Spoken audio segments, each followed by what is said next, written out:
நீங்கள் உங்களுக்கு என்ன நடக்குது அப்படின்னா, நீங்கள் அந்த மாதிரி ஒளி தெரியும் போது உடல்லையும் மனதோடும் சக்தியோடும் பெரும்பாலும் தொடர்புடையதாக இருக்கிறது. ஓடி ஓடி ஓடி உட்கலந்த ஜோதியை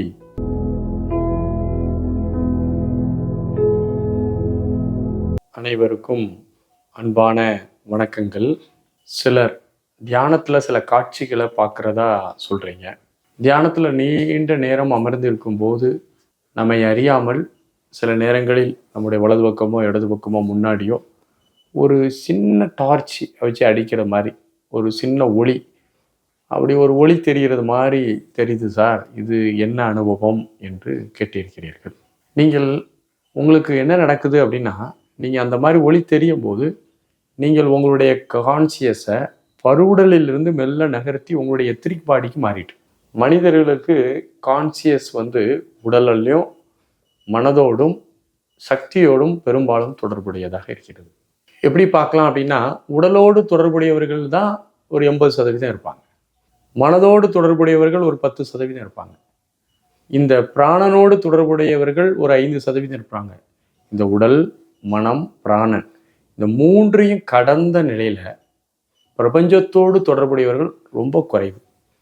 அதனால தான் சிவவாக்கியார் சொல்கிறார், ஓடி ஓடி ஓடி உட்கலந்த ஜோதியை நாடி நாடி நாடி நாட்களும் பல கழிந்து போய் வாடி வாடி வாடி வாடி போன மாந்தர்கள் கோடி கோடி கோடி எண்ணிறந்த கோடியே அப்படின்னு சொல்கிறாங்க. அப்போ அப்படி பார்க்கும்போது ஒரு சிலரே தன்னுடைய கான்சியஸை உடல்ல இருந்தும் மனதில் இருந்தும் சக்திக்கு கொண்டு வராங்க. இது நம்ம பர்பஸாலாம் செய்கிறது கிடையாது. உங்கள் மனம் படிப்படியாக நுண்ணிய தன்மைக்கு போகும். அப்போ எனர்ஜி லெவல் பாடியில் கூடும்போது நம்ம கான்சியஸ் பாடியிலேருந்து கட்டாயி மைண்டுக்கும், மைண்ட்லேருந்து கட்டாயி எனர்ஜிக்கு போகும். இது ஒரு டிரான்ஸ்ஃபர்மேஷன் இயல்பாக நடக்கும் தியானத்தில். நுட்பமாக போக போக நமக்கு இந்த மாதிரி மெக்கானிசம்லாம் தெரியாது. நம்ம பொதுவாக தியானம் பண்ணால் நல்லதுன்னு சொல்லிடுறோம். அதுக்குள்ளே அவ்வளோ மெக்கானிசம் இருக்குது. நீங்கள் தியானம் பண்ண முதல்ல உடலை பற்றிய எண்ணங்களாக வரும், பருவுடல் கனெக்டாக இருக்கும். அது நல்லா கொஞ்சம் தியானம் டீப்பாக போகும்போது உடல் பற்றி ஞாபகங்கள் குறைஞ்சி மனசை பற்றி தாட்ஸ் ப்ராசஸ் வரும். தாட் ப்ராசஸ் கொஞ்சம் நேரம் கழித்து அது மறைந்த பிறகு நமக்கு சக்தியை பற்றியான ஒரு கான்சியஸ் உருவாகும். அப்போந்தான் உங்களுக்கு இந்த ஒளி போன்ற புள்ளிகள் தெரிகின்றன. அப்படி ஒளி போன்ற புள்ளிகள் உங்களுக்கு தொடர்ந்து தெரியும் போது நீங்கள் என்ன சூட்சுமத்தை உணரக்கூடிய திறன் உங்களுக்கு வந்துட்டு அப்படிங்கிறது முதல்ல கன்ஃபார்ம் பண்ணிக்கலாம். ரெண்டாவது, அந்த சூட்சும புள்ளிகள் என்பவை சூட்சுமமாக இருக்கக்கூடிய பெரியவர்கள், தேவதைகள், அதெல்லாம் குறிக்கக்கூடியதாக நம்ம பார்க்கலாம்.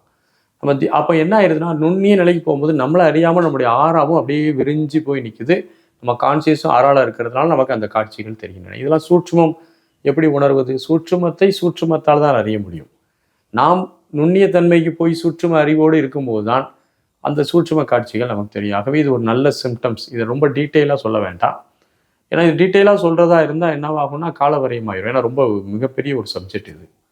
ஏன்னா நம்ம ஆறாவை பற்றி அது படிக்கணும், அந்த பிராண உடலை பற்றி படிக்கணும், பிராணசக்தியை பற்றி தெரிஞ்சுக்கணும். இதெல்லாம் தெரிஞ்சால் தான் அதை இன்னும் டீப்பாக புரிஞ்சுக்கிற முடியும். உங்களுக்கு தியானத்தில் நல்ல உயர்ந்த நிலைக்கு செல்கிறீர்கள் என்பதை நீங்கள் இது ஒரு அளவுகோலாக எடுத்துக்கொள்ளுங்கள். வாழ்த்துகள். நன்றி. வணக்கம்.